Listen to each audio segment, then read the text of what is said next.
আমি মিজানুর রহমান শিকদার। আজকে আমার পরীক্ষা শেষ। ডিসেম্বরের এই একটাই মজা। এই ডিসেম্বরের জন্য পুরো বছর ধরে অপেক্ষা করি। আজকের পর থেকে পুরো 1 মাস খেলার মাঠ আমার ও আমার বন্ধুদের। আমি আমার খেলার মাঠ ও আমার ঘুমানোর জায়গা, আবার খেলার মাঠ। আমার এই মুহূর্তের জন্য কোনো চিন্তা মাথায় নেই।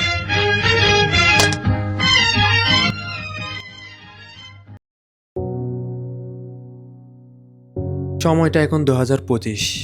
নিজের পছন্দের মাঠে এসে দেখি সবগুলো পরিচিত মুখ। আহা, এক সময় এই মাঠেই কত খেলতাম, সব চোখের উপর ভাসে। আমি বড় হয়ে গেছি কিনা জানি না, তবে এখন খেলতে ইচ্ছে করে না আর। এখন মনে হয় আমার আগের সময়টাই সুন্দর ছিল।